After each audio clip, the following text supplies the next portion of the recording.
pretty easy. Okay, Nan, Hello, Jeffrey. tell me about growing up in Sydney. What was growing up in Sydney like? What was life? Yeah, like growing up in Sydney. Well, I thought it was really good. I really enjoyed it.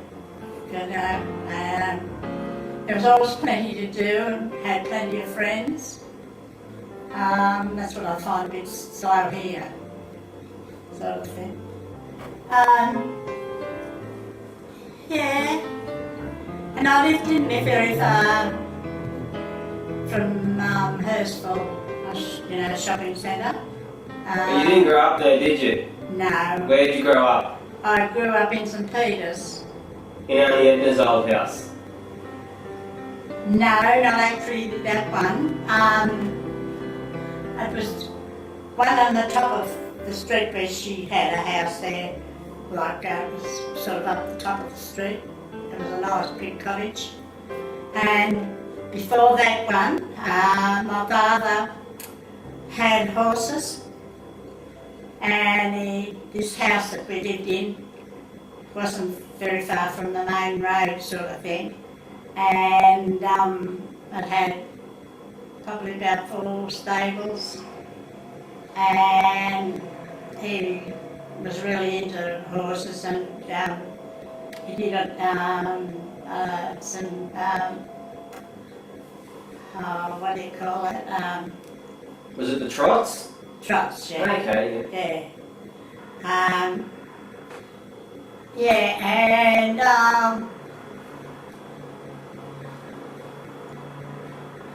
So there was you and Auntie Edna, and Uncle Ray, Uncle Ray, and Jack. and Uncle Jack, There's 4 of us. and your mum and your dad. Yeah. Yeah, and that was in St. Peters.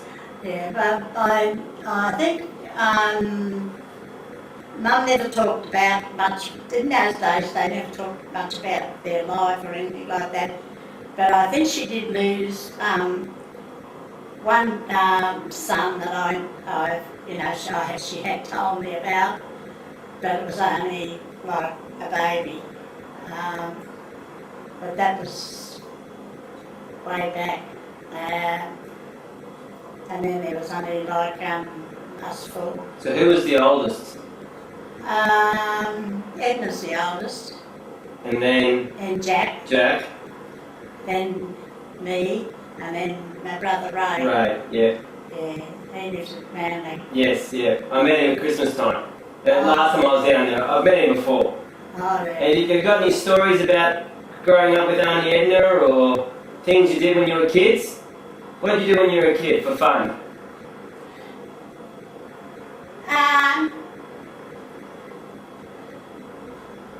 Well, put it this way, we never had anything like, my father worked in the city markets. He had his horse and cart, like dray it was, a big sort of thing, and he used to carry all sorts of fruit and vegetables and all that sort of stuff.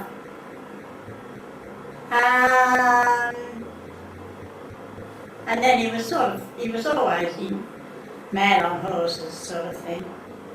And then he, when we were only very young, he went to, got this weekender at Boat Harbour.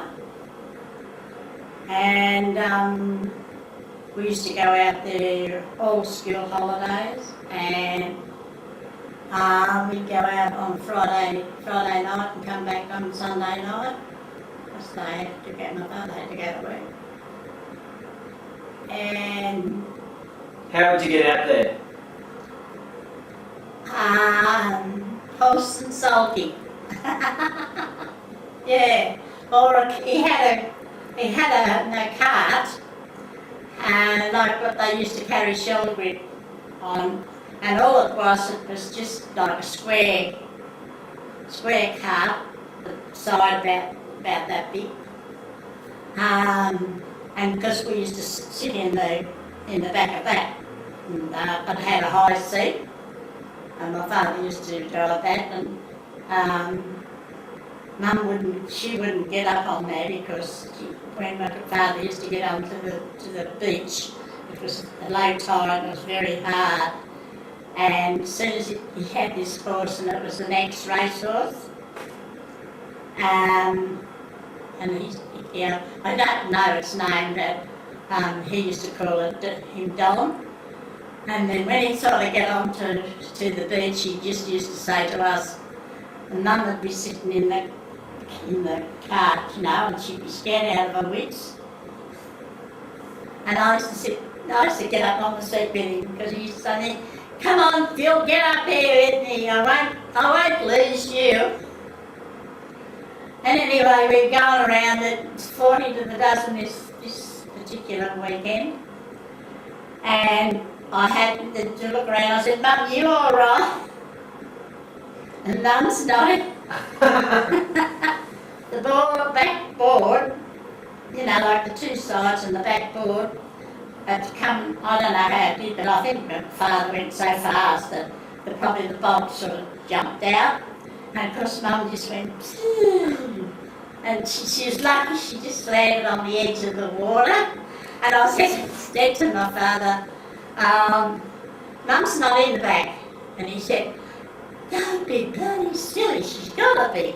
And I said, "Well, look, turn around, slow down. Turn around, have a look." And I said, "She's way back there." And he said, "Oh," because his favourite words was bloody.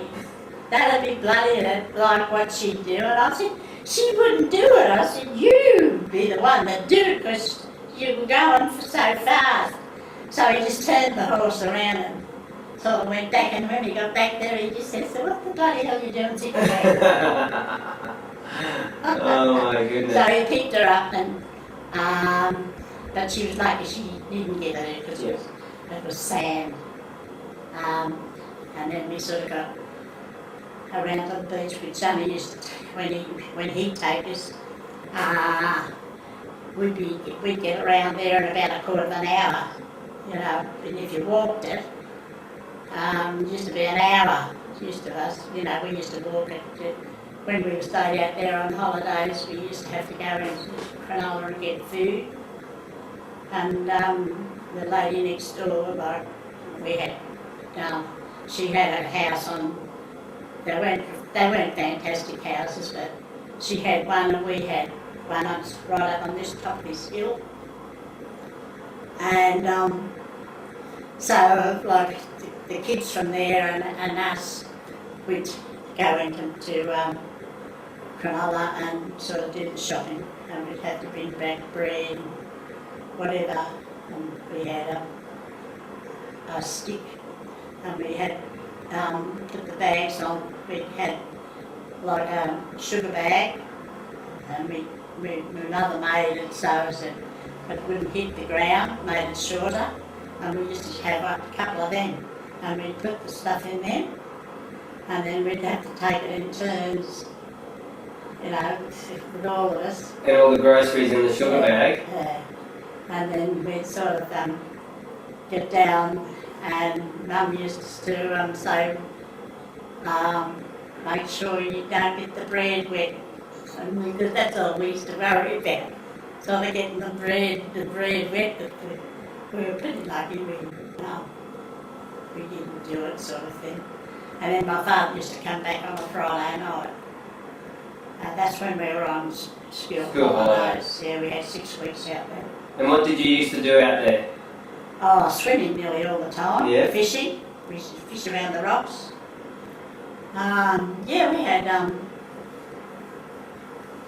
you never had any dull moments or anything like that. And then sometimes my mum used to take us, she'd say, "Come on, we're all going for a walk," like with us and the people, the lady next door and her kids. And we'd sort of go around to a place what they called Doughboy. It was right around the rocks. And we used to sort of walk around there. And sometimes, she might take some sandwiches, or we'd just go around, and then she'd get somebody would say, "Oh, I'm starving," so she'd say, "Oh, well, come on, we'll go back." So we used to go back But sometimes we couldn't walk on the rocks because the tide had come in. It was shorter, but if the tide came in, you had to get up on the land and sort of walk around, sort of like that. And then sometimes we used to walk to Kurnell from through the bush, you know, through the track, and get the ferry across from over to La Perouse. Okay. Yeah. And then we might go and do a bit of shopping in Botany, and then we'd have to make sure we got back to get the ferry back sort of over. Yeah, so we used to do that quite a lot, but most of the times we went around Cronulla because there was quite a few shops around there, so yeah. And then we used to get sixpence to spend. And what could you buy for sixpence? Oh God, you used to get a lot for your sixpence. You used to get some. There was a lolly, I still always remember it. It was a toffee, and it was about that long and about that wide, and it was covered in chocolate. And they used to call it a silver Sammy, and because that would be allowed the first thing we buy. We might buy two because I think they're only about a penny each, so we'd buy two or three of them and then take them back home. And then when we get back home, we'd break them up in little tiny pieces. So you get more than one. So that was just the sort of thing you did. But I would say most of the time was spent it on the little beach. There's like the big beach that goes right around to Cronulla, and when you get around there, there's rocks, and we used to just go cross over from the rocks, and I suppose it would have been from about here over to the beach over there, you know, just walk across the sand. It's about 100 metres or so. Yeah, and it was like a little bay, you know, like that, and it was very safe swimming. And then when the tide used to be coming in, we used to go down and fish in the between the rocks, and we'd get some really good fish sometimes. Yeah, so that was really mostly what we did. Yeah. And how did you cook out there? Huh? How did you cook out there? How did your mum cook? Well, when she first went there, she had an open fire, like you get it there in the park, and you make this open fire. And my father used to, there was no fireplace, but he did build one. I remember he did build one inside. And then Mum used to sort of cook inside, but most of the time she'd cook outside, and you know, she had a table and all the things that you do, and then just take it inside, or us kids used to have to just take it in. And what sort of things would you eat?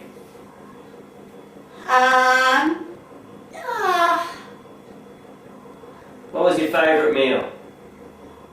Well, a lot of it was steak then. Steak's been in for donkey's years. And then sausages, they started to make sausages, and because we used to have a lot of sausages. Yeah, and eggs, you know, eggs sometimes.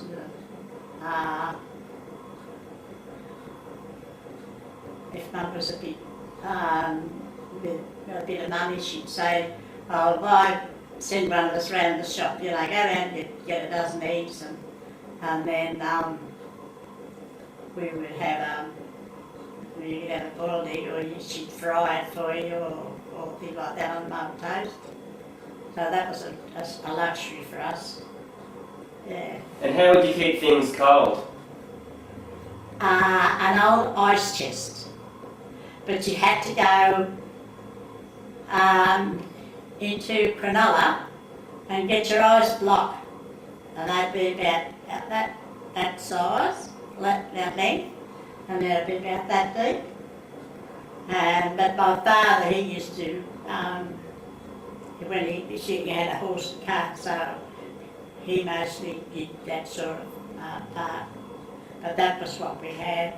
And then, but before we had that ice test, we had a veranda on the house, and up on that sort of end there was a water tank. My father built a water tank on top, and then underneath there was about that much space, and it used to be as cold as an ice chest. So we used to keep most of our stuff in there. He had made a door with a wire mesh on it, but I used to keep things very, very cold. So, and then Mum's used to, of a morning, we had tanks. That's how you got your water, was it? Yeah. Off the roof. And she used to just go and throw a small dish of water into the underneath, and then it was always sort of damp. But yeah, we kept meat and everything in there, so it was good. And a lot of the people out there, they just had what they used to call a safe, and it was just like a box, and they used to hang it up, but it had wire mesh, sort of full all the way around sort of thing, like the front part there was a door, and it had the wire mesh on it, and they used to, and if you had any part in the house, like the back veranda or the front veranda, what we had was pretty good. And so, you used to just hang it up and used to get the breeze through, and it was just really good. So that was all you could have. And then until the time came and ice chests came in, and my father bought a second-hand one, I can remember, and then we didn't have ice all the time because it was too far to go. We just about melted by the time you'd sort of carry it back home. Unless there was a fellow who used to do messages for people. He had a horse and cart. And he used to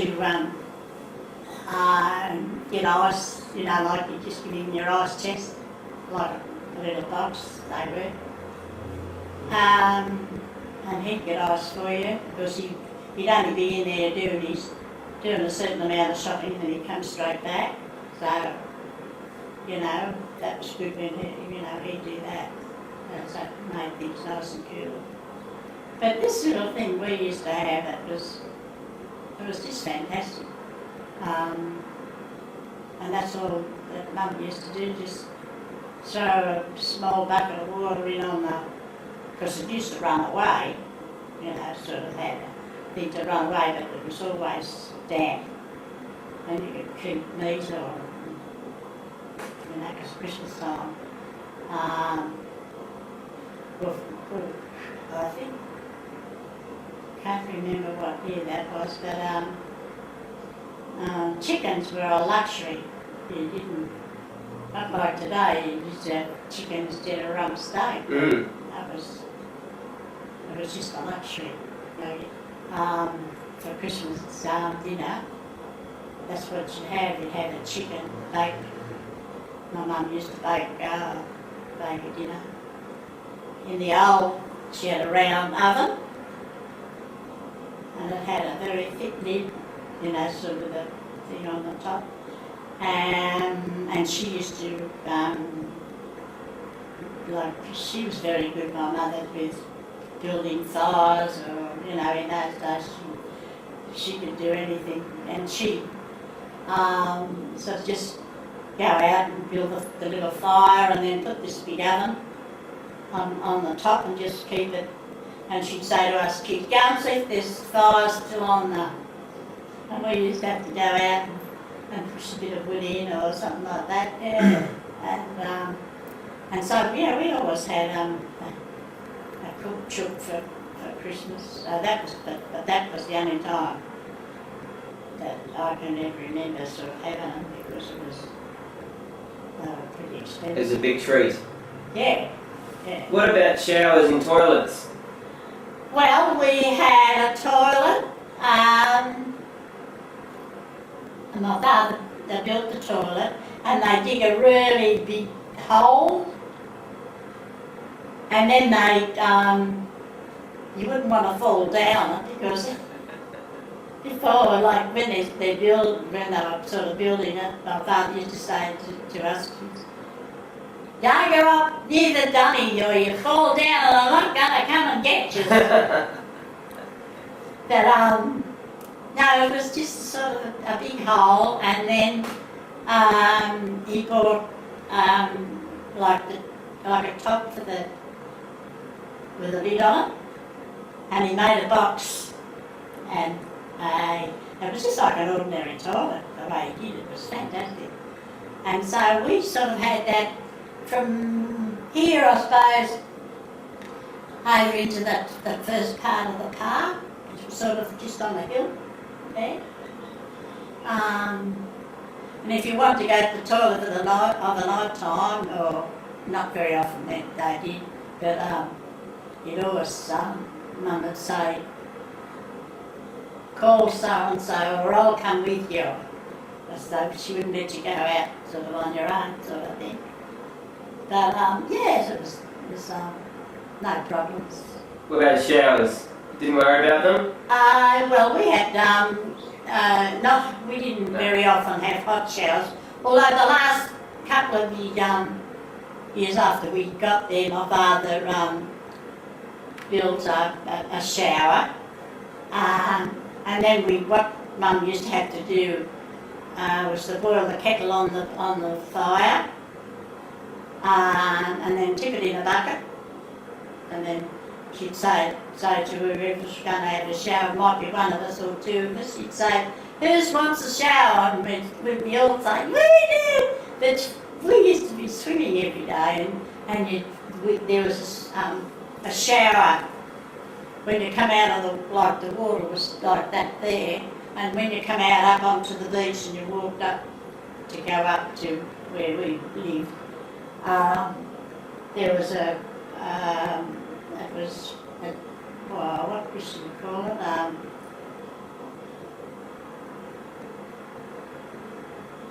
can't think what we used to call that now. But it was just the water just sort of kept running down all the time. And then there's a few fellows out there, and they decided they got some pipes, and they finished up making it like you could turn it on or turn it off, but it still run, all the time. So if we come out of the water, we used to go up and jump under the shower, up there, and then we'd go up, but we never ever, I don't think we were ever out of our costumes. It was a sort of in a long time sort of thing, yeah, so. What do you remember about school, when you went to school? Go to school? What school did you go to? I went to St Pius Catholic School until the last year. I think I was 13. You leave school at 14.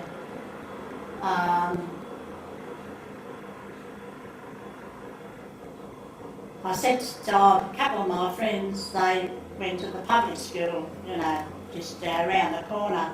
And I said to my mum, can I go to the public school? And she said, "Oh, no." And she said, "Oh, well, I'll think about it." Anyway, she sort of talked to a couple of the other mothers, and so she came back and she said, yeah, she can go, because it was like probably only from the year over to the water, away from the school, and we'd be home in no time. And there's strict rules. You had to be made sure when you come out of school, you come home straight home from school, and then you can do what you want to do. But you always had to sort of present yourself. Because if you didn't, your mother wouldn't know where you was, no. But I mean, we weren't kids like that. We were just told we had to do it, and we did it. Because Mum was more strict than what my father was. We sort of never had any problems with him. We used to tell him what to do. And did he do it? Yeah, because he was just horse mad. And he used to go to the trots. And Edna used to go to the trots a lot too when she met her husband. He was used to go to trots all the time. I think that's how she sort of met him. And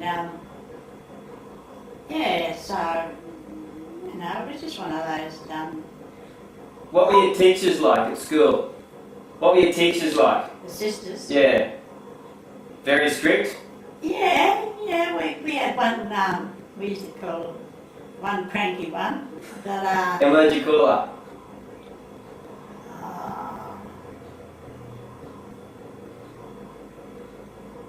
there's a couple of names that You don't want to tell us. and she was, if she said, do you do it? If you didn't do it, yeah, well, you get kept in after school, or she'd give you a whole list of work, to do, and the other kids would only have one page, but if you didn't do the right thing, you'd get about 3 pages, sort of thing. The cane wasn't used very seldom. I don't think I'd ever seen it very much. I remember one kid used to be, but he really deserved the cane. I often think about him, he was a bugger of it. What did he do? Yeah. What? Well, he used to give cheek to the nuns, and he'd always be late, and he'd have some sort of excuse sort of for being late for school. And then I remember one day she said, I'm just about sick of you giving me cheek. She said, I'm going to give you a little slap on the cane. And he said, you can't do that. I'll tell me mother, I'll tell me father. She said, well, I don't care. You're going to get it. So she's come on out here in front of the class. And so she said to him, put your hand out. And he put his hand out, and when she come down with the gun, yeah, he did that about 4 times. And then she'd say to him, if you don't stop and don't pull your hand, if you don't pull your hand in, I won't give it to you so much. And anyway, he got to the stage where he sort of settled down more, because he used to cause a lot of trouble, and he'd hour that and the other kids would get caught, sort of thing, and that sort of stuff. And what naughty things did you do? What naughty things did you do at home or at school? I wasn't game enough to do anything because my mother was too strict. There must have been some things. Oh yeah. Yeah? Yeah. Like what? I'll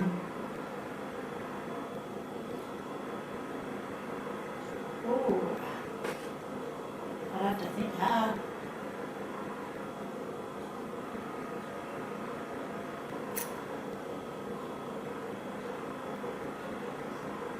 No. I often used to get, if I didn't sort of do, sometimes I'd miss part of my homework, and then I'd get into trouble when I went to school, and Mum used to say to me, did you do your homework? And I'd say, not all of it. She said, well, you're going to get into trouble, aren't you? And I said, no, I won't. And she said, all right. And then when I'd come home, I'd be a bit late getting home. She'd say, what happened at school today? And I said, I got into trouble. She said, I told you, didn't I? But yeah, but you had to. You had to do your homework. Yeah. Yeah, that was pretty. In those days, they were pretty strict with homework. Yeah. But And then when you finished school, what did you do? went and worked in a factory. What? Tell me about the factory. Box factory, cardboard boxes, and I met up with a Chinese girl there, and she was fantastic. And There wouldn't have been many Chinese around then, would there? no, not a lot, but she was. Yeah. And she was the best looking Chinese girl I think I've ever seen, because she was only about, I think when I first met her, she was about 19. She'd been at school and she worked this machine that, like that box there. You see that box there? This one here. Yeah. Well, see that like thing there? Hold You on. can see like a mark there? Yeah. Well, what you used to have to do, they'd be flat. This would all be sort of flat tail. What you had to do was to get them and press them all up, all round sides of that, and then this bit here, you'd put it on this like a part of the machine would come out and you'd sort of put it on, and it used to put what they called a stay. It was like a little silver thing, and it went through there and it flattened it on both sides there, and you'd switch it around and you'd do it there and you'd go like that and that. And so I finished up getting on one of those machines, and this Chinese girl, I've never seen anybody to work like she could do. She was just amazing. You know, you'd look at her and she'd be going, and I went, how do you do that? She said, oh, you'll learn, you know. And she used to tell me all these little tricks of the trade to do, and I finished up I did. I got a very good job out of it. But our wages, I think when I first started work, it was about 17 and 6. £1.7 and 6. That was your wage. So not very much. No. Not compared to now. Eh? Not compared to now. No. In But those the thing was, it didn't sound much, but if you're a good sort of worker, they used to sort of give you a rise, you know, and if you could sort of finish up getting a fair wage if you worked properly. And I didn't mind it because it was just something that I would have always liked to have gone into an office, but in those days, if your mother didn't have any money to sort of send you to do college or, you know, to learn typing, that was the only thing you could sort of learn there, typewriter. You just had to take the best job that you could sort of find. And so I just got to the stage where I used to like the girls that I worked with, and it was a pretty big place, and I never bothered. And what happened to your green dress? Eh? Tell me about the dress. My dress. Yeah, your green dress. Oh yeah, we're going to, that was when I first met Dar Where did you meet Dar?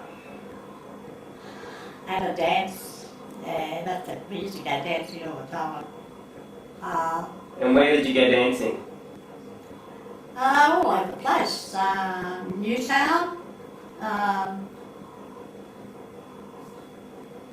We used to go right into the city sometimes, you know, but you didn't go to those places unless there was a couple of years to go. And my mother used to say, who's going? And then if you say, oh, Mary, Joan or something like that, she says, oh, okay. You still got to be home by 12 o'clock. And how old were you? When I first went. Yeah. Well, when I first started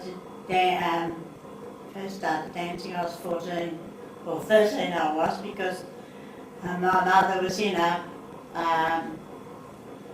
what used they call them, Like a show? something girls they used to call themselves. I'll think of it later. But it was like, they used to just sort of all get together and they'd go out for picnics on Sundays and Saturdays. And if some of them were going to dances, they'd say to her, oh, we're going down to the Trocadero, that was the one that was in the city. And they'd say, you're going to come? And I'd say, oh, I'll see what Mum says. And then when I'd say to Mum, they're going down to Trocadero, and she'd say, we used to have to get the tram. And then she'd say, you can go, but if you're not home by the ticket 12, you don't go the next time. So I used to always say to the girls, I've got to get home or I won't be able to go again. So that was just the rules, We had, like your parents were strict with you, but it turns out that most a better person, I think. And where did you meet Dad?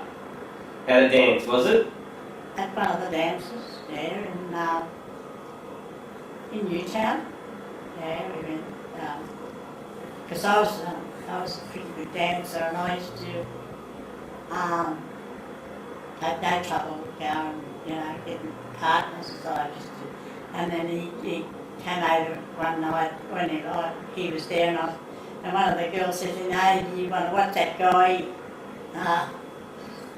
I said, I think he might be he's got his eyes set on you. And I'd say, no. And they'd say, well, you be sure. And anyway, then he asked me to go home one night. And anyway, one of the girls that I was with, and I said, oh, well, guess what? And they said, oh, we know. So he walked you home, did he? Yeah. And we used to walk from the dance. It was right up on the top. I don't know that you probably don't know Newtown much. Oh, a little bit. Yeah, well, it was Newtown Bridge where the station. Yeah, I know that. Yeah. Well, that's where the dance was, just around on Enmore Road, where we used to go all the time. So we had to walk right down the main street. There wasn't a lot of shops at that time open there. That was King Street, was it? King Street, Yeah. And you could get the tram to Cook's River, but if you missed it, you had to be an hour between trams. So by the time you waited for the tram, we could be home, and we didn't want to be sort of getting late in because we'd get into trouble, and then we don't go to dancing anymore. So that was just something that I really enjoyed. Yeah. And he'd walk you home. Yeah. And then the green dress. Oh, the dress. Oh, God, yeah. He used to take me to the movies in the city. We used to go and see all the new shows. What did you go and see? What were some of the movies? Oh. A lot of musicals they were in those days. But I just can't think of something like that. But when there'd be a movie sort of just coming on to a certain theatre, sort of wait for me after work, and then say, do you want to go to see so-and-so? And I'd say, oh, I have to see Mum, see what she says. And then he'd say, well, I'll come around the corner, and I'll wait for you, and if you can't come, you said just come around the corner and tell me you're not allowed to go, sort of thing. But Mum never. She met him and she said, that it was all right. So, and then he just most times he'd sort of bring me home and be getting out the tram right on the corner, or just walk up the street and So, but then he'd have to walk home and walk right back up. Where did he live? Enmore? Enmore, yeah. Yeah, yeah. Now the dress. Huh? What happened with the dress?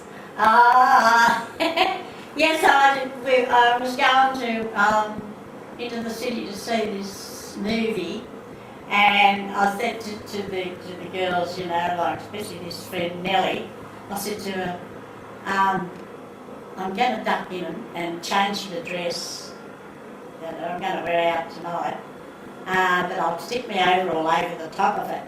And she said, oh, okay. She said, if I forget the boss's name, but he was a real crank. And she said, if he comes and he says, ask me where you are, I'll say, oh, she just gone to the toilet, sort of. Anyway, I came out and it was nearly time, you know, for the bell to go to knock off.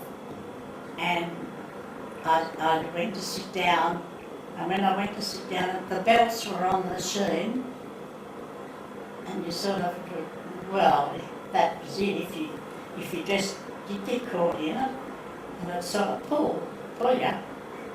And so, anyway, I sort of, the dress that I had was a pretty full dress, and it was sort of sticking out under my overall.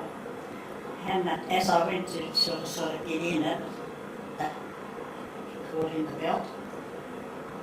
And I'm sort of standing there, and I was saying, Ellie, quick, turn the power off. She said, why?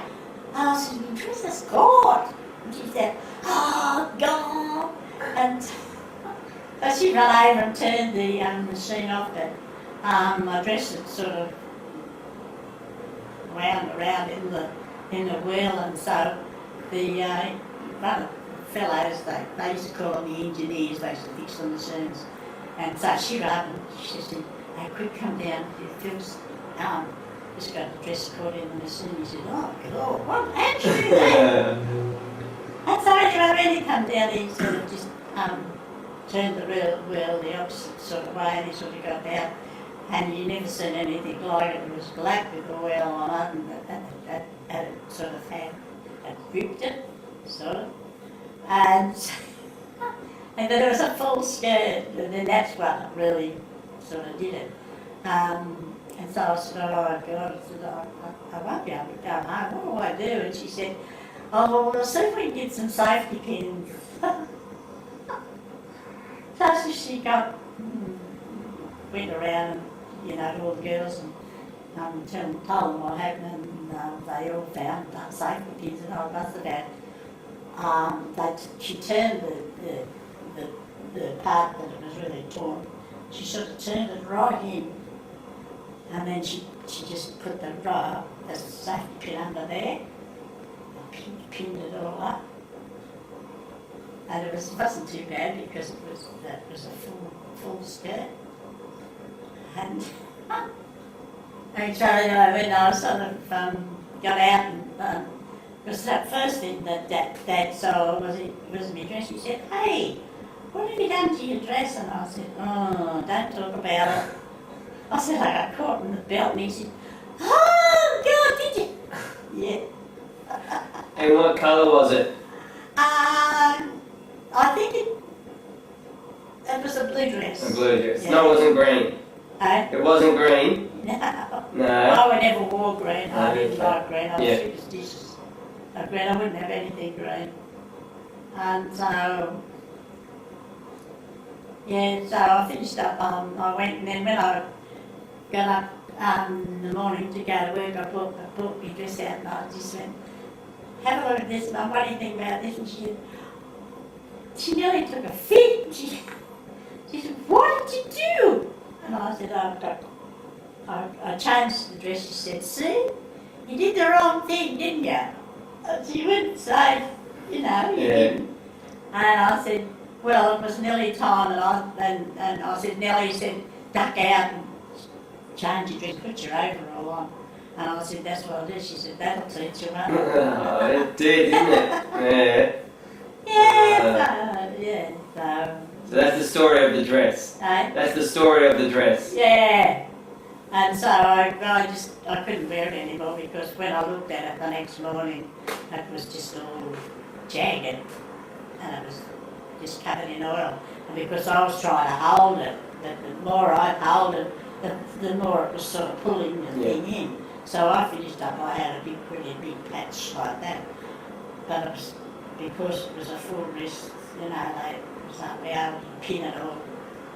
But it was uncomfortable, but I finished up down to the movies. And what happened with you and Dar? How did Dar ask you to marry him? How did he what? Ask you to marry him. Oh.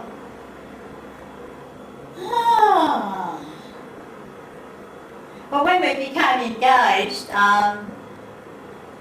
he said, oh, I'll have to go and see your mum and your father. And I said, oh, I don't think my father would worry too much. And then I said, oh, Mum will.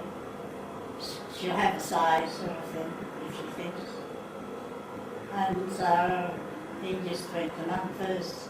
And then my father was happened to be there. So he asked him, and he said, long as you look after, that's all you got to do. And he did, didn't he? Yeah. He did look after you. Yeah. Yeah. Yeah, but that's what he was like, you know. And he said, if your mother said it's all right, that's it. So Mum said, yes, that's okay. So, And how did Dar ask you? How did Dar ask you? In a special way? In a special way? No, No? not oh. A couple of times he said something about getting married, because I was only 21, of course, then. And he said, we'd been going about 4 years, I think, together. And he said, would you like to marry me? And I said, why? And he said, yeah, why? What a question. And I said, oh, I suppose that might be all right. I said, well, you better see Mum, ask Mum, see what she thinks. So he did. The next night, when he came down, we were going out, he said, going in to see your Mum. I said, oh, okay, I'll wait outside. But my father was there, and that's all I remember him saying. But of course he just says, as long as you bloody will look after her, that's what you've got to do. And where did you get married? St Paul's is where we went to school, Enmore. Yep. Yeah, that's where I got married. And when was that? What year?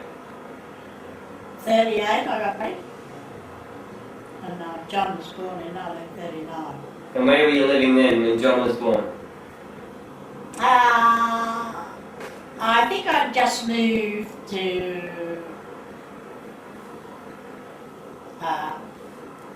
Hurstville. Hurstville. And how much did you pay for the house? Just under £1,000. Pounds. 900. No, just under 1,000. And that was in Hurstville on West Street. Yeah, West Street. And John was born in 1939. Yeah. Tell me about that. What was that like, having John? Oh, what do you mean? Well, what was it like? What was he like? Yeah, well, no, having a baby. Having your first baby.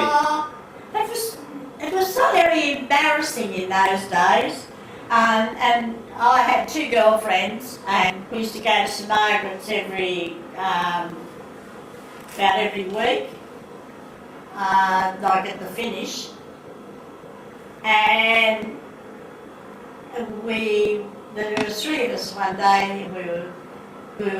We'd been to the hospital, and we were walking down, and of course the 3 of us was pregnant, and I think we only had about 2 months or something to go, and these 3 young guys sort of come up, and they went past it, but I can't remember the expression as they made, and the And my girlfriend, you know, she was dumbfounded. She didn't know what to say. And I just, out of the blue, I don't know what made me do it, but I just said to him, and where the bloody hell do you think you come from? And they just never said another word. And I remember one fellow saying, "I'm sorry, ladies," and they buzzed off. But I read after that they did it, you know, they'd gone and this girlfriend, she said, "Phil, I didn't think you had that in you to say that." And I said, "Well, I was so mad because, you know, you don't like people being so rude to you, especially if you're pregnant." And she said, "Oh, well," she said, "that sent him back a thing, didn't it?" And I said, "Yeah, I think you got a bigger fright than me." But they never stopped, they just buzzed off. Yeah. Yeah. But I just to this day, I don't know really why I said it, but I think it was so much of a shock. Because they were coming this way and we were going down to catch the train. And if there was the three of them and they just walked up and, you know, like how people sometimes they won't move for you. And they just walked up and they stood straight in front of us, and that's when the fellow said, so I can't remember what he said, and that's when I just blurted it out straight to him. And he never said, I think he got so much of a shock he never said anything, because I suppose he thought, you know, they're not going to say anything, but I did, and that's just what I said. Good on you, Nan. And when did you have Trish?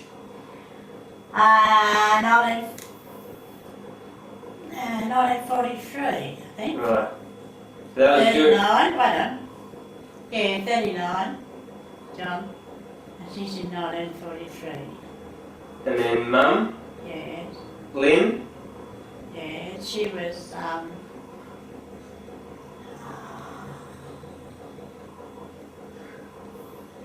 46? another 4 years after that. 47? Yeah, I think it is. I think 42. Yeah, Yeah, because 47. I had 4 years difference between them. Yep. Yeah, So 39, 43, yeah, and 47. yeah. And that was during the war, wasn't it? Yeah. What was that like? Being in Sydney when the war was on? Sometimes it was, you know, it was really scary. You know, like if they, especially at that particular time when they come, you know, up on the, To the Northern Territory? yeah, And they bombed Darwin and... yeah, when they bombed Darwin, that's when everybody was sort of panicking. But yeah, it wasn't. It was just one of those things. I think you just knew that you couldn't do anything, and you were just hoping that things would work out, sort of thing. Were there rations? Eh? Were there rations? Did you have less food? Was there less food? Like, were there rations or not? No, No? no, no. But Lots of Americans around? just Americans. We used to like the Americans because the Americans were, you know, they saved Australia, sort of thing. And a lot of people didn't like them, but in my era, a lot of people did. They just said that only for them, you know, coming in when they did, we probably might have been under their rule, sort of thing. That's how it just sort of panned out. Yeah, so that's just the way I looked at it too, because I thought we could have been worse off. And what was it like when the war finished? Oh, Big party. yeah, parties everywhere. It was really good, yeah. Dancing in the streets. Where were you when it happened? Do you remember? That was in, what was that, 45.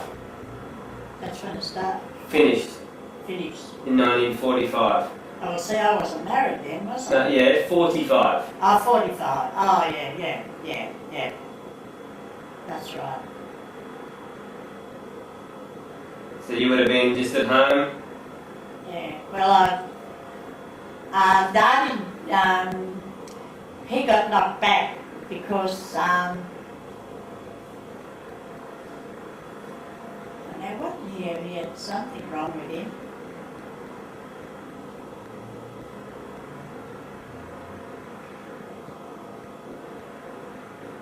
But they were pretty particular, you know, you had to be A1 sort of thing.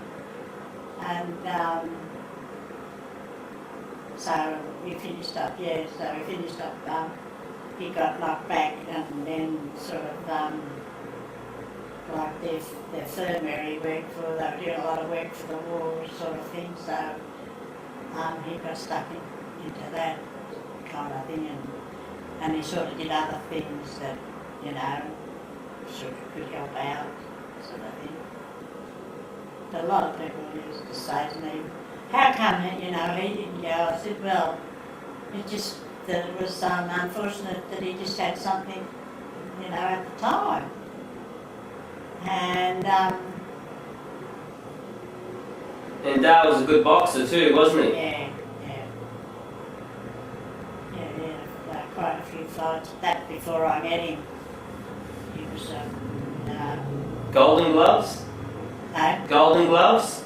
no, I don't think he had that. But he had a very good name.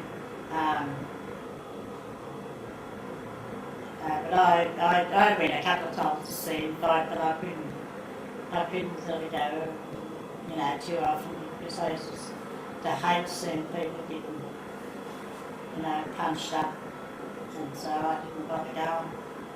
But then when we got married, he just sort of gave it away, sort of thing. Yeah, he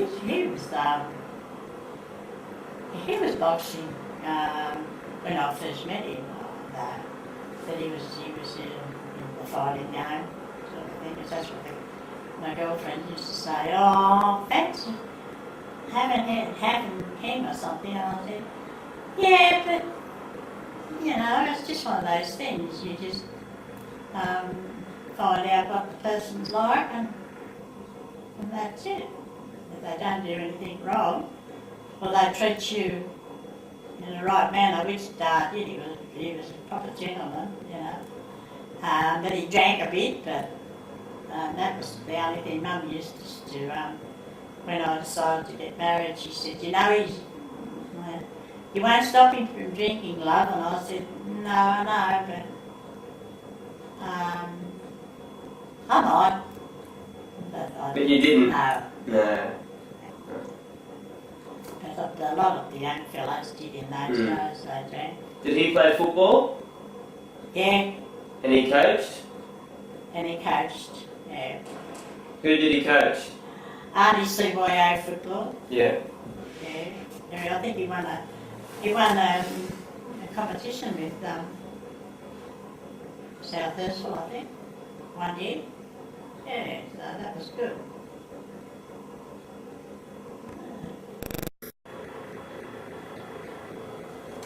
Okay, Nan. Tell me about the kids growing up. About the kids. About Mum and Trish and John. You got any stories about when they were growing up? Oh, well, they were good kids, and I've never ever had, I've been lucky, I suppose, and never ever had any problems sort of with them. So, you know, not like a lot of people.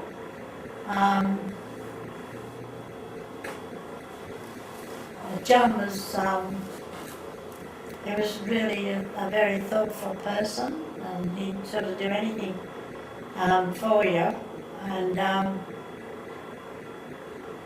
then he met Colleen, but then his life didn't last very long. And then when John died, and then a year and 2 months after that, George died, sort of thing. That was Trish's husband. Yeah. So it was sort It was of, a tough time, wasn't it? yeah, because he sort of just, when he, they come in to tell me that John died, it was late in the night. It was, I think, possibly been about 11 o'clock or somewhere like that. I think I went into bed, and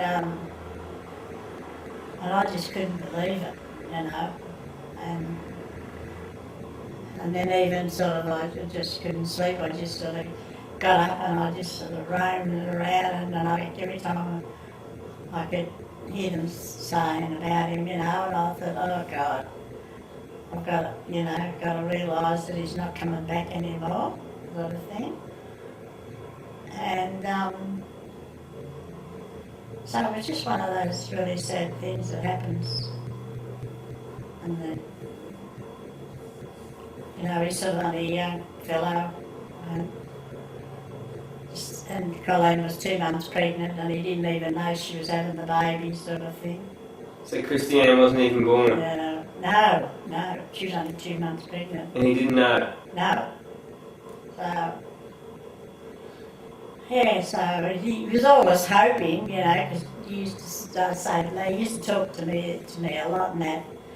And he said, I'm going to have a family, Mum, and I said, good on you. And he said, yeah, I know that you'd be happy about it. And I said, yeah. I said, anybody should be. I said, it's your life, and if that's what you want to do, you do it. You know, you don't take notice of what other people tell you, and that's out of respect. And I said, if it's what you want, you just go for it. And then when he did, you know, tell me, and I thought, it was just wonderful.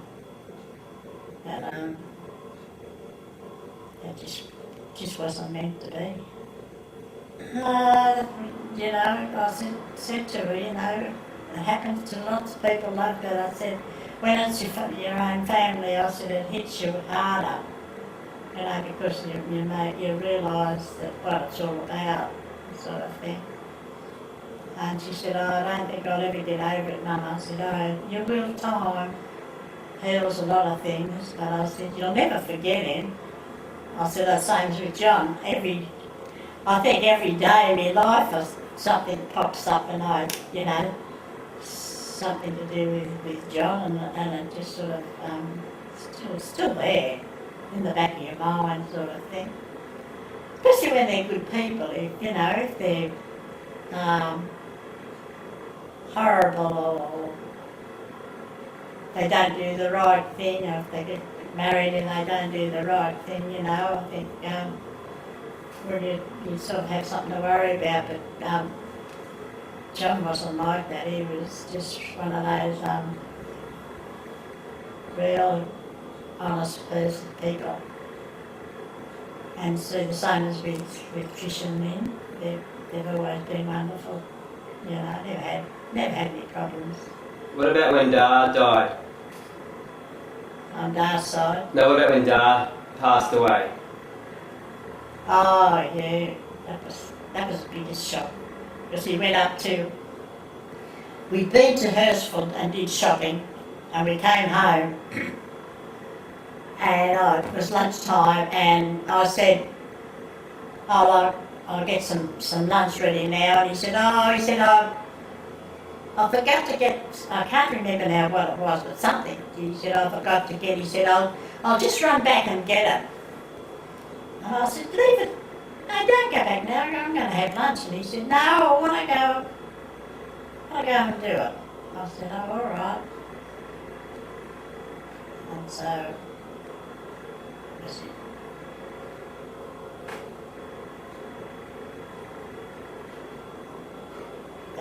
What about when Lynn and Trish and John were growing up? There must be some funny stories. Mum used to say that Trish made her eat mud pies. Is that true? Yeah. She did? Yeah. What else? Yeah. Must be other stories. Yeah.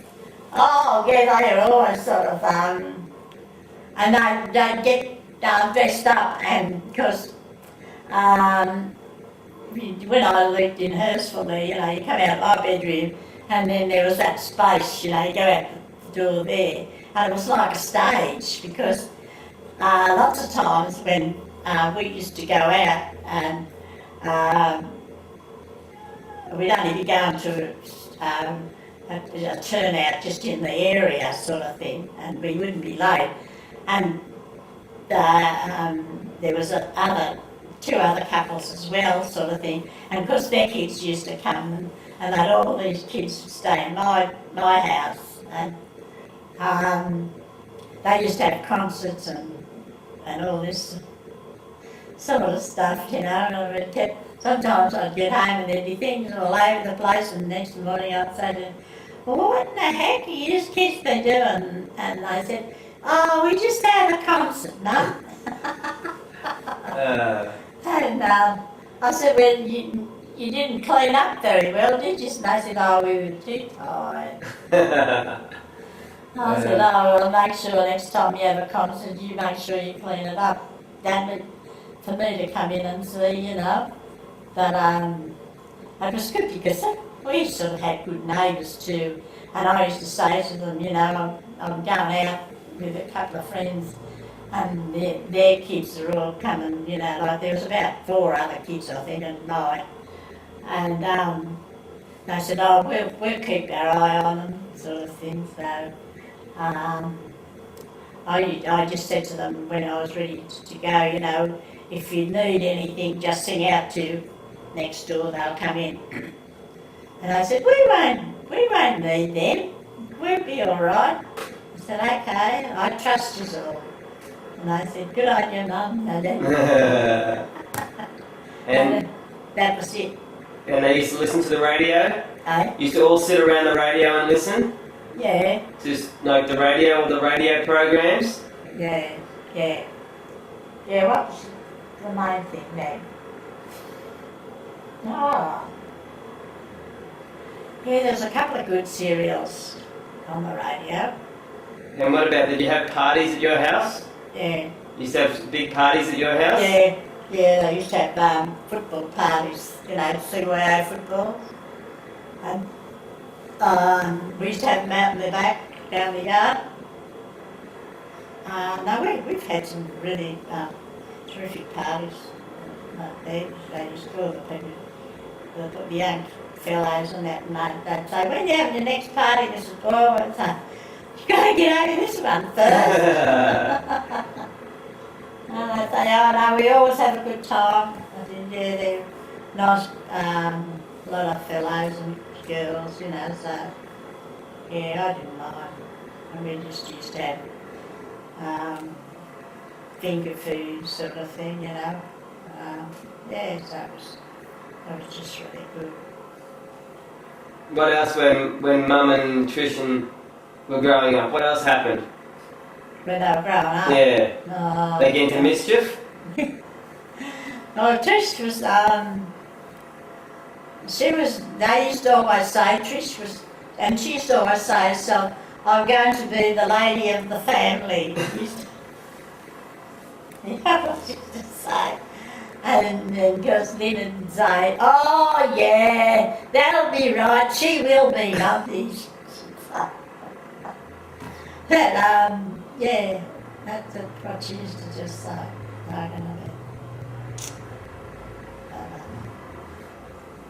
I suppose I'm just I just like you to think that I had a good family sort of thing, you know. And what happened just after John died? You were at church and something happened. A vision. You know. Tell me about that. Yeah, what that happened was there? me. Yeah, what happened? It was just it was John, yeah. I don't know, I was just sort of sitting in the lounge room and I think it was night, yeah, it was night time. And I just happened to sort of look up and I saw this vision of John. And I went, oh! And Dad said to me, what's the matter?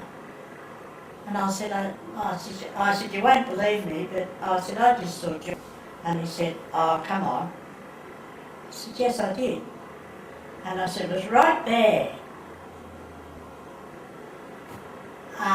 And he said, oh, he said, you know what he said to me? You'd be imagining it, wouldn't you? And I said, no. It was just one of those things where you see it and then it's gone. And he said, what? He said, he was asking me all the questions about him. He said, what did he look like? And at the time, I just told him, and I'd seen what he was like. I saw him in the early part, and he said, that's amazing. He said. I said, yeah, it is. But I said, you know, if you tell people that, they think, oh, you know, she's going to go and crank us. But it was what it definitely was. It was just a real thing. And what do you think John was saying to you? Well, I just think, I just said to somebody, I said it just like as though he's just telling me that he's happy where he is and not to worry. And I said, oh well, I said that just, you know, sort of what it's all about, because I said, you know, it's not very often you get those sort of things happen in your lifetime. But I said, it was a very real sort of thing. But I never ever told anybody, because, you know, they used to think, especially when, you know, George hadn't been gone very long either at that particular stage. But And Mum said that there was one time that she was kicked out of the car. Is that right? She was what? Kicked out of the car. Yeah. Tell me about that. Yeah. What happened? Where was it at, did you say? I can't remember. But I think Dad told her that she could walk home or something. Yeah, she got sick. That when you meant, was it? Don't know. Yeah, could have been. Yeah. Yeah. Yeah, and because I think we'd been out somewhere, and she just said to me something about, she said, you know, I felt a bit sick, and I said, oh, well, look, we're nearly home, so I said, do you want Dad to stop? And she said, no. And I said, you sure? Yeah. And then just as she might as well say, she's finishing saying that, she got sick. And then because I said to Dad, you better stop. And he said, why, what for? And because he was tired and he was getting a bit cranky sort of thing. And I said, well, Trish has just been sick. So I said, you better stop so I can get her out into the gutter. He said, oh, all right. And so he jammed the brakes on and he stopped dead. But anyway, she finished up, she'd been sick, but she'd been a bit sick in there, not a real lot. But That was Trish, was it? yeah. And so before I went to bed, I went out and got some water and I sort of cleaned it up. So then, What about Lynn? Was there a time when Lynn? What about Lynn? Was there a time when she got out and walked? yes, she used to say that. Well, I'll get out and walk, and she got out and she did start walking. And I said, Lynn, come back here and don't be so stupid. And she'd say, you told me to walk. And I said, I didn't tell you to walk. She said, well, Dad did. I said, oh, well, I said he probably had just one of those moods that he was tired himself and he wanted to get home. And she said, well, you don't take it out on your children. Dear. Yeah, but anyway, she came back. And I said to her, how far are you going to walk? She said, oh, I'm going to walk far, Mum. She said, I was a bit scared. Dear. Yeah. Well, I said, you never know, it might have been round that next corner. I said, it might have been an old man down there. And I said, he'd grab us and then we wouldn't see you anymore. She said, oh, would they? I said, yeah. I said, so you want to think twice before you do it again. But she never did. But I think, sometimes well, I used to find out with my kids, I could tell them things and put the fear of God into them, and they used to sort of, think, oh yeah, that's right, and then Dad used to say to me sometimes, oh, you went a bit overboard there, didn't you? And I said, no, but I just put the fear of God into them. He said, I think he did. He said, I could. And look at Lynn, he said, the expression on her face. And what was Christmas like at your house? What was Christmas like? Oh, we had lovely Christmases. What did you used to do? Well, we used to have, sometimes we'd have some people, come and they'd be on their own for Christmas dinner, and I used to always say to them, if you feel like it, you can come and have Christmas, like with us. And they used to be real thrilled to think that, they've got somewhere to go, they're not by themselves. Sometimes they'd stay and have dinner the night time, or other times they'd just say, oh no, we're thankful we had lunch with you and so we'll go, sort of thing. But no, I often did that because I used to feel sorry for people that sort of on their own all the time. I've never ever been like that. And I think, if you can't help somebody, that's pretty bad hard luck.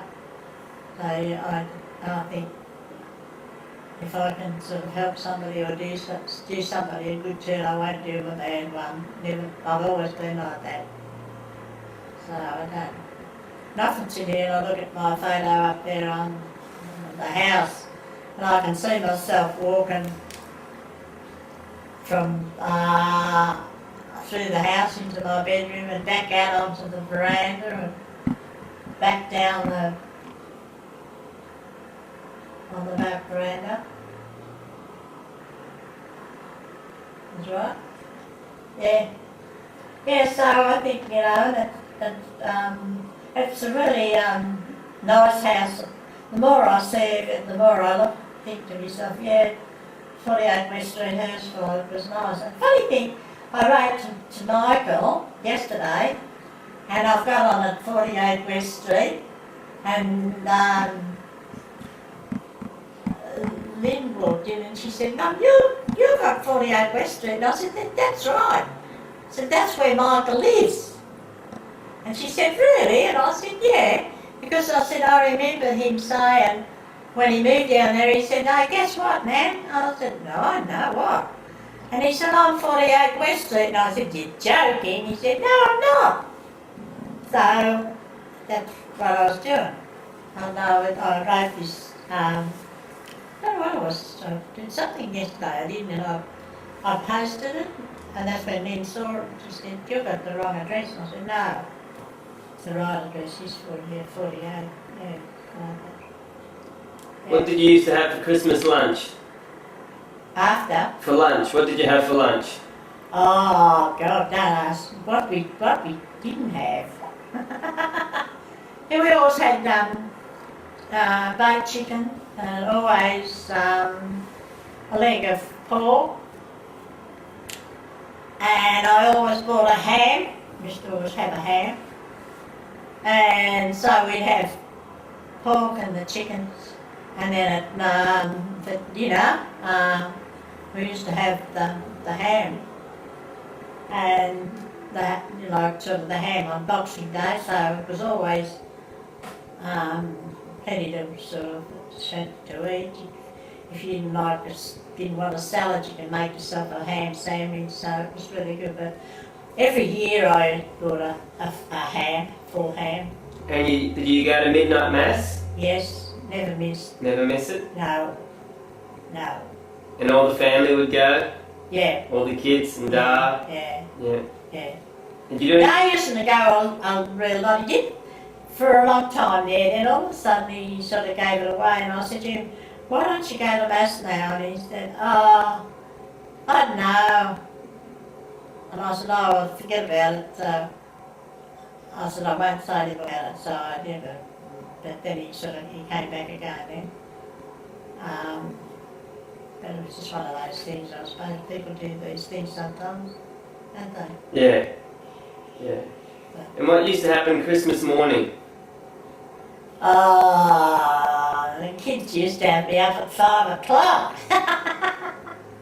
and out undoing their presents. All under the... Under the tree? Yeah, yeah. Yeah, I always had a Christmas tree. Yeah. Yeah. And all the things that went... I wouldn't put their presents out till they all went to bed. And they'd say, "Mum, put the presents out so we can feel them." No.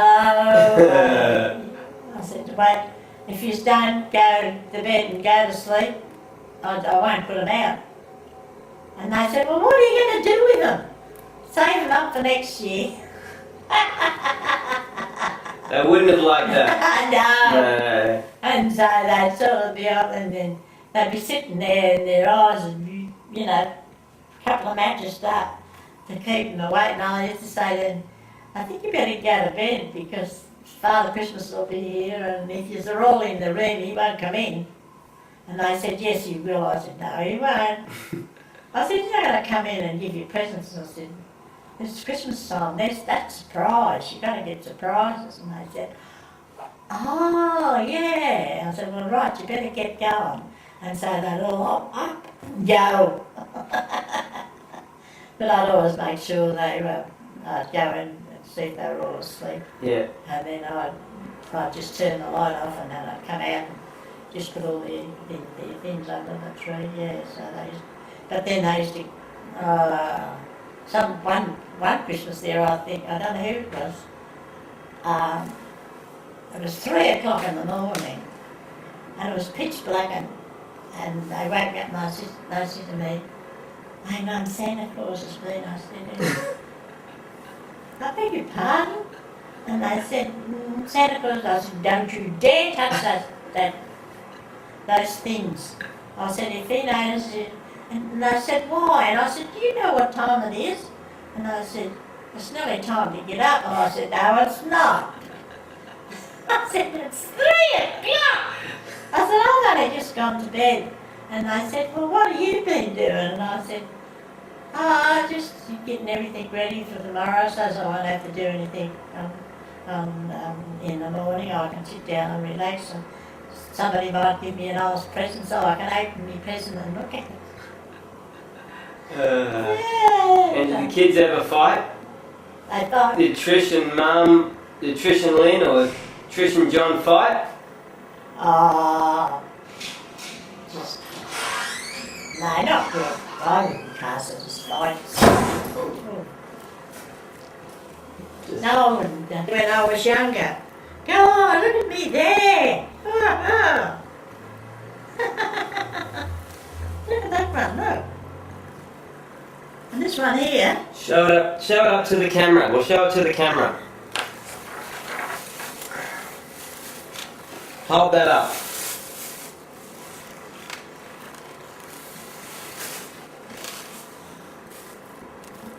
That's a good photo. Is it? Yep. That's you with who's the baby? I don't know, I'll have to have a look. I'm not sure. And there's you with Jeffrey and Michael. Yeah. They're very, very young. And then One there's... fell out. Yeah, that's alright. Looks like John There's the and other. Colleen. Might be with Christiane. And Wow. there's Dar, and it looks like it might be Christiane. Is Dar there? Yep, there's one there of Dar. Wow. Looks like Christmas time. Is it? And there's one of you and a little baby I don't know girl. what year. Don't know. Have a look at them and tell me about them. Yeah. Have a look at the photos. Who do you think they are? Well, that's Colleen Look at that star there. I know that they got.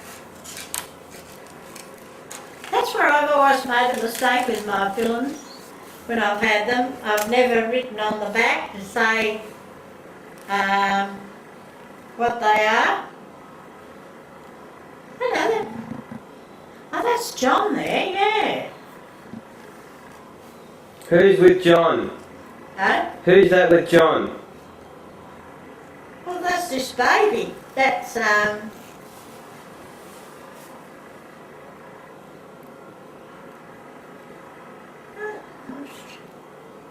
wouldn't be Mum, Lynn.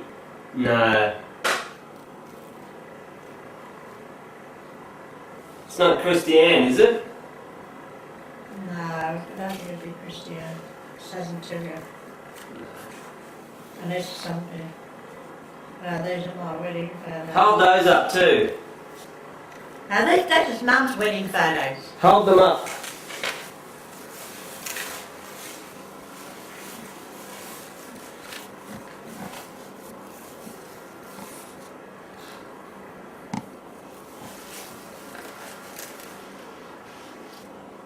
Got it?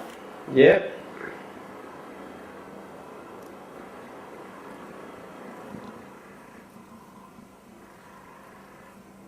And how big do they come out?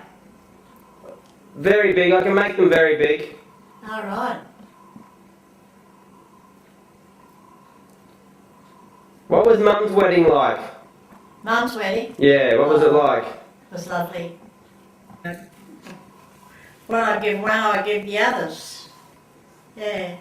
He was a lovely priest, that Father Meacham.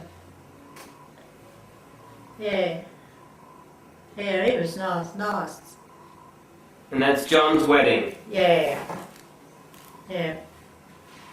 Yeah, and that's Raymond. And yeah, John's mate. And that's the same wedding. That's the one with your Trish, with Mum. No, with Trisha. That one. One there.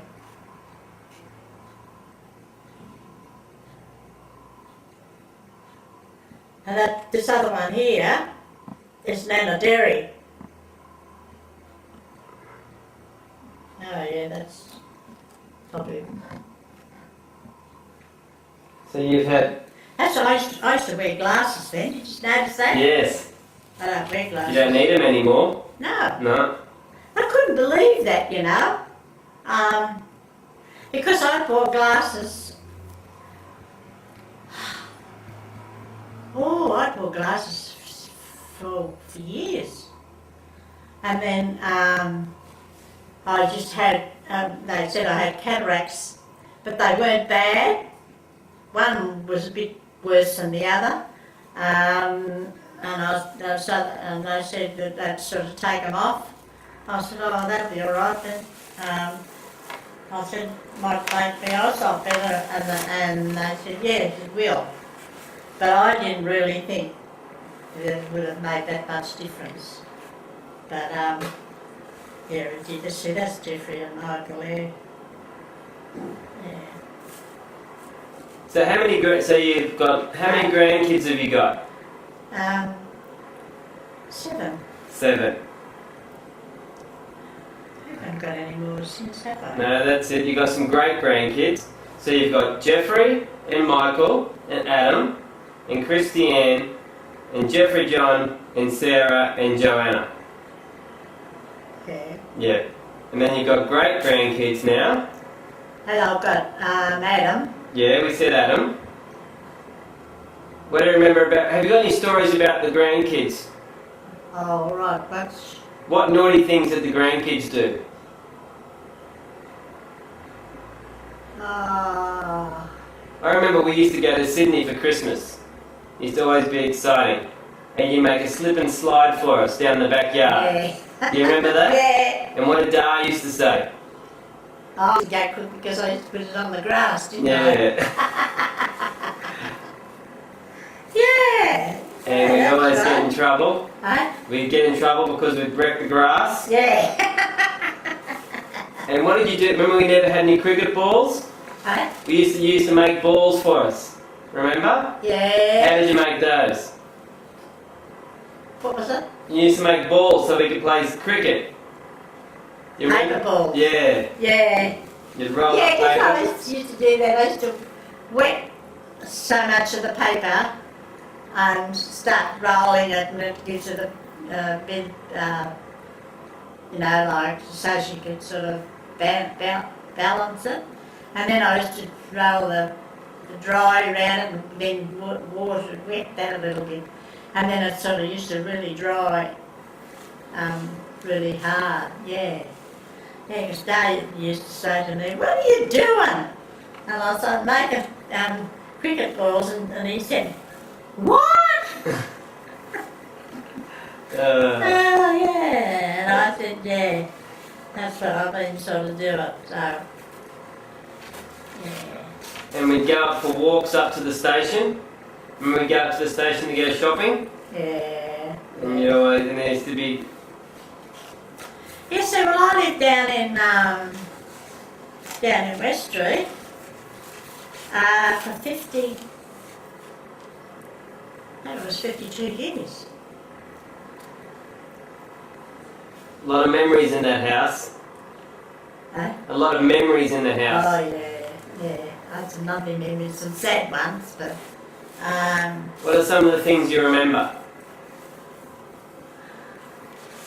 well, the sad ones was with John, Yeah. and then a year and 2 months after that, same thing. I have to go through the same thing with George. What about the good memories?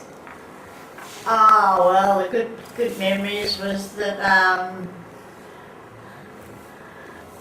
well the girls got married and then they had families, and that was really something for me because I've always sort of loved to have grandkids, and so I did. Yeah, so yeah. And as I said, I don't think I'd ever had anything, what you'd say, like really bad sort of thing. Sometimes things are a bit funny sometimes, but I couldn't say that I had anything bad that it really sort of worried me, kind of thing. What about money? Did you ever have very much money? You never had money, did you? No, I didn't. I never ever had very much money, sort of thing. What did you do to save money? Well, no, when Dad got and we got married. Now, well, he was only getting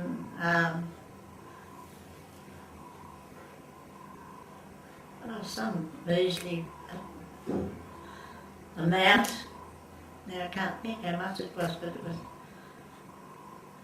Because when I started work, I was only getting. But it was just like everything else, if you only just had a certain amount of money. I used to go without things myself, to sort of to get things for the kids, or if they had to pay something at school, because when you only got sort of one person working, it was always a bit hard, but that just didn't worry me, and I didn't. I worked a couple of times, but not for very long, because I used to like to leave the kids by themselves. But no, I just think I used to just say I'll make the best of what I've got. So that's just what I sort of did. And I don't think I've gone too bad over the years. You've done very, very well. You got a lovely house. Yeah. Now, how did you feel when you left Sydney? When you sold your house? What did I? How did you feel? It was a funny sort of a feeling, and I had something funny sort of a feeling sort of last week. I was thinking a lot about Sydney and about Hurstville, you know, sort of living and sort of what you do, and I had, you know, quite a lot of different friends and that. But up here, it's sort of different. I don't know a lot of people. I'm getting to know a few people, but it's just a bit sad sometimes that I don't let it get to me. Yeah. So I think, you know, that's the way life's panned out, so I've got to make the best of what I've got. And what are some of the funny things that Da used to do or say?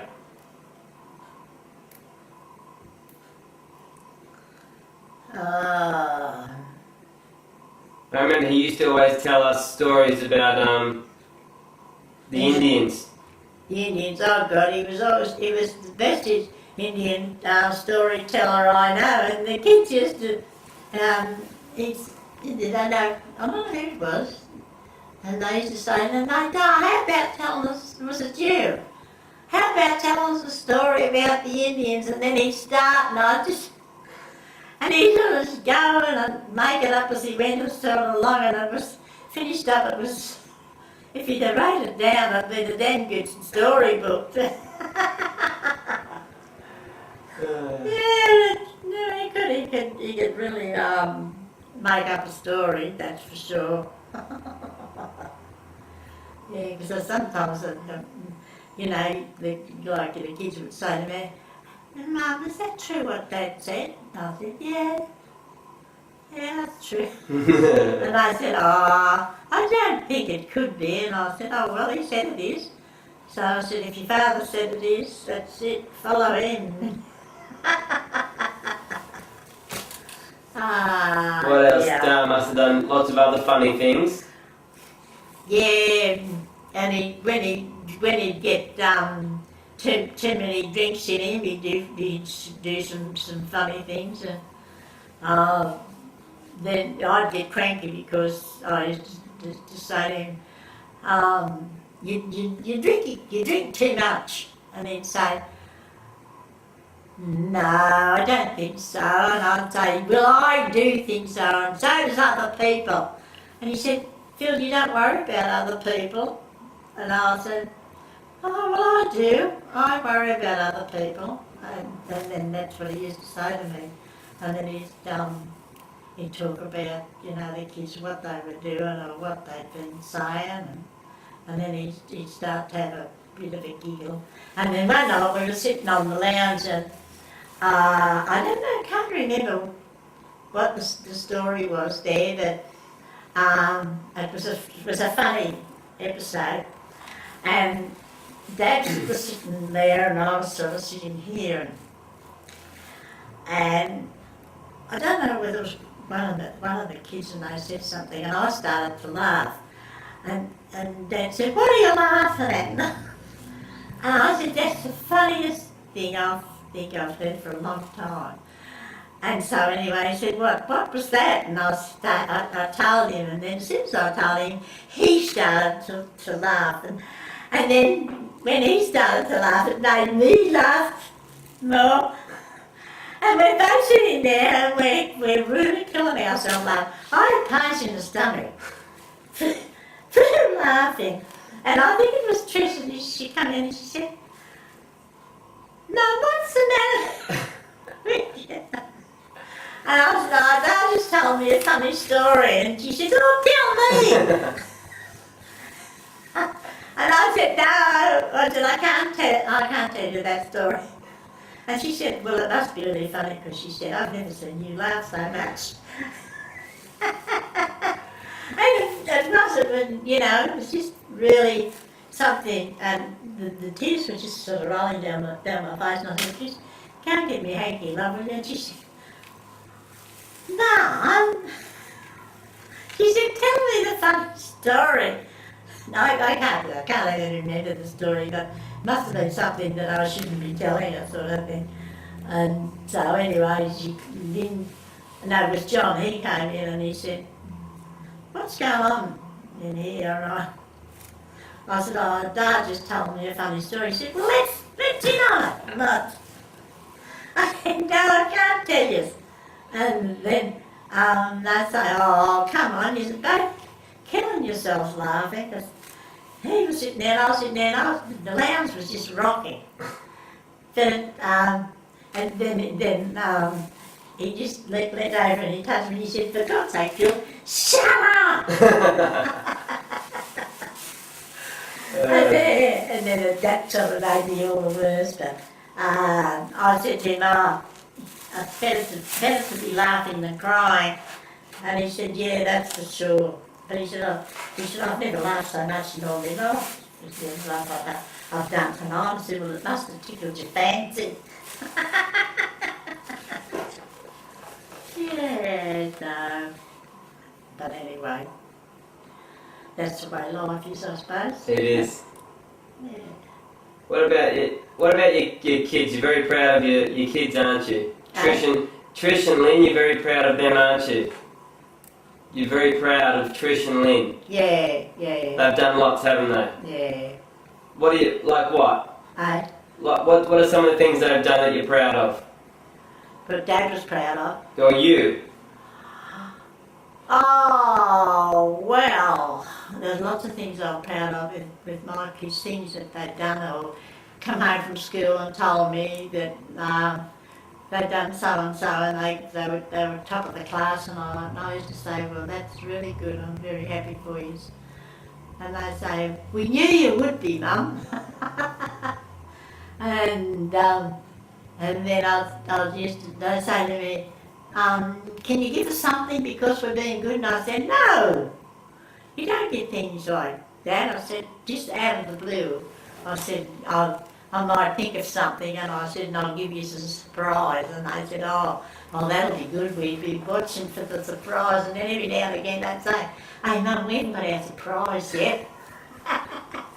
And then I think it was one day, John was talking about something, he loved something, I can't think now what it was. He said, oh, I'd love that, but he said, you would be able to buy that, Mum's too expensive. And I said, no, never know, one day you might be. So it must have been, couldn't have been very expensive, although he thought it was. And I went somewhere and they had this thing, whatever it was, and they had it on special. And so I was the devil for looking things up on special, and I used to buy them. And so anyway, when I saw this thing, I thought, oh, I must get that. And so I got it and I left it on the table. And because John came in and he saw this, I can't think what it was now, but it was something that he really wanted. And he said, hey Mum, come here, watch it. And I said, well, what have I done now? He said, no, just come in, I want you. And so when I went in and he said, what's that? And I said, don't you know what it is? Yeah, I know what it is. But he said, whose is it? And I said, it's yours. And I've never seen anybody jump around like what he did. And he said, you really mean that? And I said, yeah. I said, I just happened to be somewhere where I saw it, and it was at a reasonable price, and I thought of you. And he said, I can't believe it. And he's singing out to Trish, come in, Trish, and see this. And so she came in and she said, she puts her hand on me, and she said, Mum, what did I get?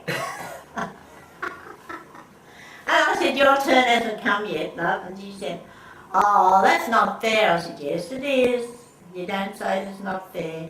You know that if I give John something, you will get something the same, not actually the same, but even money-wise or whatever. And she said, oh yeah, I said, yeah, I know that. So anyway, I think a couple of weeks later, something, so I did the same for her. And when she came in and she looked at this thing, and then she jumps in the air too, and she said, you bought that for me, didn't you? And I said, yeah. Oh, thank you, you'd be taking a gift. Yeah, so I said, oh, I'm glad I make everybody happy, so that's the main thing. Okay, Nan. Finished. Almost. Oh, wow. If you had any advice for anyone, advice about life, what would it be? What do you mean? Well, what would you tell people about life? Anything? About life? Yeah. Advice? Yeah. Oh, well, I just think people shouldn't have, any grudges against anybody else, because it's just they're lucky to have things come easy. Some people get it sort of the hard way. But I always try and just do things that makes me happy, and I can make somebody else happy. But, a lot of people just don't do that. They, sort of talk about people and say things about them, but I've never been like that, and I'm afraid I'm a bit too old to be doing it now, sort of thing. But, yeah, and I think, if you've got a sort of a good family, I think sometimes it brushes off on, certain things brush off onto you. You mightn't think so, but then there might be somewhere along your lifeline and something will happen and you think to yourself, oh yeah, I remembered my mother saying that, or I remember somebody saying that to me, sort of thing. So that's what I think, just do the best you can, and just think if you can help somebody, help them, and that's what sort of life's all about. But I think, it's the person themselves, what you sort of think about. I don't know what you think yourself. Have you got anything? No, it's you. It's you, not me. Yeah. What about if you had a message for your grandkids? What would it be? About what? A message for your grandkids about anything? About the grandkids? Yeah. A message for them. A message for them? Well, it's just what I just think, try to be nice to people, and if people sort of say things to you that hurt you, the best thing I always think is just walk away. And that I've often done that, instead of having an argument. I don't like arguments, and John used to be the same, and he used to say to me something I might say to him, and he'd say to Mum, I'm not going to have a say about that. I don't want to argue with you.